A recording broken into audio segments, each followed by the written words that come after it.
দর্শক, নববর্ষের আরো খবর জানতে এবার সরাসরি যুক্ত হব তন্দ্রা, আমাদের সহকর্মী তন্দ্রা তারুণের সাথে। তন্দ্রা, আপনাকে নববর্ষের শুভেচ্ছা জানাচ্ছি। তন্দ্রা, আপনি আমাদেরকে জানাবেন শোভাযাত্রার ক্ষুদ্র নৃগোষ্ঠীর সমাগম কেমন দেখছেন, কি বলছেন অংশগ্রহণকারীরা? আসলে যে শোভাযাত্রা, যেটি আমরা বলি যে বর্ষবরণের যে ব্যাপারটি থাকে, আমরা কিন্তু শোভাযাত্রার মাধ্যমে আসলে আমরা বর্ষবরণ করে থাকি। এবং এই শোভাযাত্রা কিন্তু সকাল 9টার দিকে শুরু হয়েছে এবং 9টা থেকে কিন্তু তারা চারুকলা অনুষদ থেকে তারা চারুকলা প্রাঙ্গণ থেকে বের হয়ে রাজু ভাস্কর্যের সামনে তারা শাহবাগে গিয়েছে এবং শাহবাগ ঘুরে রাজু ভাস্কর্যের সামনে দিয়ে তারা শহীদ মিনার গিয়ে শহীদ মিনার থেকে বাংলা একাডেমি হয়ে তারা কিন্তু আবারও টিএসসি বা রাজু ভাস্কর্য এদিকে এসেছেন এবং এই দিক থেকে কিন্তু তারা হচ্ছে চারুকলা অনুষদের দিকে আরেকবার ওইদিকে যাবেন এবং সেদিকে কিন্তু তারা যাচ্ছেন। এবং এই শোভাযাত্রা কিন্তু এর আগেও যেটা বলছিলাম এবং এখনো একই কথা প্রত্যেকের মুখে মুখে, সেটি হচ্ছে যে আসলে বর্ষবরণ কিন্তু শোভাযাত্রা ছাড়া আসলে পুরোপুরি ভাবে হয় না এবং অপূর্ণ থেকে যায়। এবং এই অপূর্ণতাকে পূরণ করতেই কিন্তু আসলে বর্ষবরণের দিনে এই শোভাযাত্রার আয়োজন করা। এবং এই শোভাযাত্রা কিন্তু আসলে এবার বলা যেতে পারে যে বাঙালিদের জীবনে সবচেয়ে বড় বা অন্যতম একটি উৎসব কিন্তু পয়লা বৈশাখ। এই পয়লা বৈশাখ কিন্তু শোভাযাত্রা ছাড়া অপূর্ণ থেকে যায়।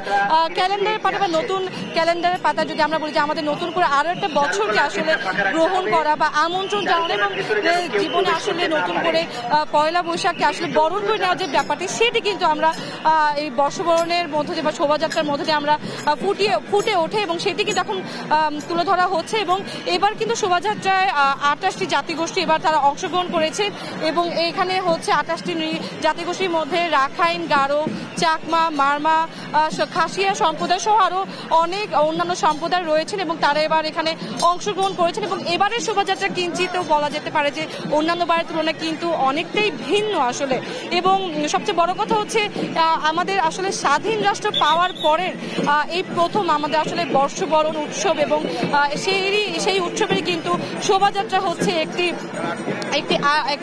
অংশ, যে অংশ ছাড়া আসলে বর্ষবরণ আসলে অপূর্ণ থেকে যাবে। এবং এবারের শোভাযাত্রা যেমনটা বলছেন যে 28টি জাতিগোষ্ঠী এবার কিন্তু এখানে অংশগ্রহণ করেছে এবং এক একটি গোষ্ঠী তারা সবাই নিজেদের মতো পোশাক পরেছে, নিজেদের কালচারকে, তারা সংস্কৃতিকে তারা রিপ্রেজেন্ট করছেন এবং সেভাবে তারা নিজস্ব পোশাক তারা পরিধান করে এই শোভাযাত্রা কিন্তু তারা অংশগ্রহণ করেছেন।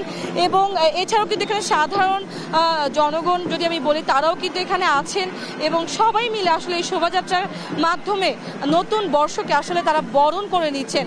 এবং এবারের বর্ষবরণ যেমনটা আগেও বলেছি যে আসলে এবার ভিন্নতর এবং তা কিন্তু একদমই চোখে মুখে ফুটে উঠছে সবার যে আসলে আমরা আমাদের স্বাধীন রাষ্ট্রের ফ্যাসিবাদহীন যে আমাদের যে রাষ্ট্রটি আমরা স্বাধীন করতে পেরেছি, এই স্বাধীন রাষ্ট্রে কিন্তু আজকের এই শোভাযাত্রা আসলে প্রমাণ করে দেয় যে আসলে কতটা পরিপূর্ণভাবে আমরা নতুন বছরকে এবার কতটা শান্তিপূর্ণভাবে নতুন বছরকে আমরা এবার বরণ করে নিচ্ছি।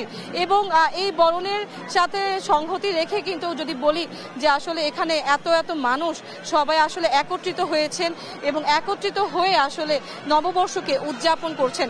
1432 শুরু হয়েছে সকাল থেকে, তবে এই শোভাযাত্রার মধ্য দিয়ে পরিপূর্ণভাবে আমরা বলতে পারি যে আসলে পরিপূর্ণভাবে শোভাযাত্রাটি আসলে পরিপূর্ণভাবে আমাদের জীবনে আসলে নতুন একটি বছরকে আসলে এক করে দিয়েছে এবং এই বছরটি আমাদের জীবনে মঙ্গল বয়ে আনুক, এমনটাই হচ্ছে সকলের প্রার্থনা। যে এই শোভাযাত্রার মাধ্যমে যদি আমি বলি যে এইটি হচ্ছে বলা যায় যে আসলে শোভাযাত্রার মাধ্যমে যে বর্ষকে বরণ করার যে ব্যাপারটা, সেটা কিন্তু এখানে প্রচুর পরিমাণে প্রস্ফুটিত এবং অনেকে ছোট বড় সবাই এখানে একত্রিত হয়েছেন, সবাই একত্রিত হয়ে এখানে আসলে বর্ষকে বরণ করে নিচ্ছেন।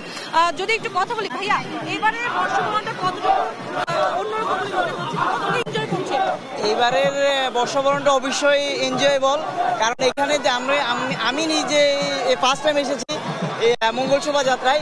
আমি এর আগে আর কখনো মঙ্গল শোভাযাত্রা আসি নাই, কারণ এইবার দেখতে পেয়েছি যে সকল দলের সকল মতের নানান বহুজনের অংশগ্রহণের পরিপ্রেক্ষিতে এই আজকের বর্ষবরণটা হয়েছে। এটা খুবই এনজয়েবল। ধন্যবাদ। তো যেমনটা বলছিল আসলে দল মত নির্বিশেষে বা ধর্ম দল মত নির্বিশেষে সবাই মিলে আসলে এবারের বর্ষকে আসলে বরণ করে নিচ্ছেন এবং এই বর্ষবরণ আসলে শোভাযাত্রার মাধ্যমেই পরিপূর্ণ হয় এবং সেটি কিন্তু এখন পর্যন্ত হচ্ছে এবং এবারের শোভাযাত্রার মাধ্যমে আসলে বলা যেতে পারে যে আমরা নতুন বর্ষকে আসলে নিজেদের জীবনে আমরা যে একটি মায়া ধারণ করি নিজেদের জীবনে ধারণ করছি সেটি হচ্ছে এই বর্ষবরণ বা শোভাযাত্রার মাধ্যমে আমরা এই বর্ষকে আসলে নিজের জীবনে আমরা আমন্ত্রণ জানিয়ে আমাদের জীবনে আরও একটি বছর আমরা আসলে অ্যাড করে নিচ্ছি বা সংযুক্ত করছি। তো এই ছিল রাজু ভাস্কর্যের সামনে থেকে আমার কাছে সর্বশেষ। এখনো শোভাযাত্রা চলছে এবং এই নববর্ষ এখনো উদযাপিত হচ্ছে, সারা দিন ধরে এই নববর্ষ উদযাপন চলবে এমনটাই প্রত্যাশা সবার এবং আমার পক্ষ থেকে শুভ নববর্ষ। দর্শক, বর্ষবরণের খবর জানাতে এবার সরাসরি যোগ দিচ্ছেন সহকর্মী আলিমুজ্জামান সাফওয়ান। সাফওয়ান, আনন্দ শোভাযাত্রা এবং বর্ষবরণ ঘিরে মানুষের সমাগম এবং উচ্ছ্বাস কেমন দেখছেন, আমাদেরকে বিস্তারিত জানাবেন। এই মুহূর্তে আমি রয়েছে একেবারে চারুকলার যে ৩ নম্বর গেটটি রয়েছে সেখানে এবং দেখতে পাচ্ছেন যে এই যে আনন্দ শোভাযাত্রা যেটি শুরু হয়েছিল সকাল ৯টায় সেটি কিন্তু ইতিমধ্যে ঢাকা বিশ্ববিদ্যালয়ের যে এলাকা রয়েছে ক্যাম্পাস সেটি প্রদক্ষিণ করেছে। এটি প্রথমে আসলে শাহবাগে গিয়েছে, শাহবাগ থেকে এটি ঘুরে সেটি টিএসসি এলাকা হয়ে কেন্দ্রীয় শহীদ মিনার হয়ে বাংলা যে একাডেমি রয়েছে সেটি হয়ে আবারও কিন্তু চারুকলা প্রাঙ্গণে আসলে ফিরে আসছে। তো এখন ঠিক আমরা চারুকলার যে গেটটি রয়েছে সেখানে রয়েছে এবং কিছুক্ষণ আগে আমরা দেখতে পেয়েছি যে ডিএমপির যেই সুসজ্জিত যে জনসাধারণের যে প্রবেশ সেটি কিন্তু কিছুটা সীমাবদ্ধ করা হয়েছে, নিয়ন্ত্রণ করা হচ্ছে এবং আমরা ব্যাপক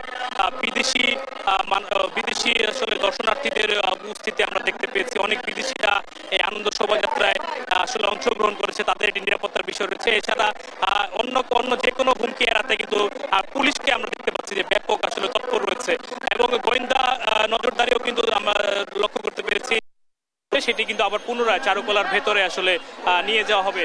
তো সব মিলে প্রায় ঘন্টা দেড়েকের উপরে এই চারুকলার যে আনন্দ শোভাযাত্রা এই চারুকলার যে আনন্দ শোভাযাত্রা আসলে অংশগ্রহণ করেছে এবং সাধারণ মানুষকে আমরা দেখতে পেয়েছি আজকে অনেকটাই উৎফুল্ল, অনেকটাই উচ্ছ্বসিত। তারা বলছেন যে নতুন এক বাংলাদেশে নতুন এক নববর্ষ তারা দেখতে পাচ্ছেন এবং এবারের নববর্ষের যে আয়োজনটি সেটি কিন্তু অনেকটাই বিচিত্রপূর্ণ করার চেষ্টা করা হয়েছে।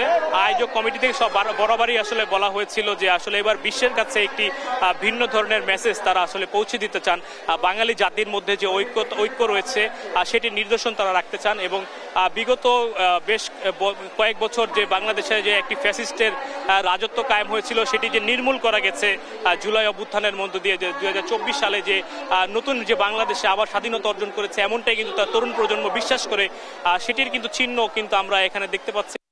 বাঙালি চিহ্ন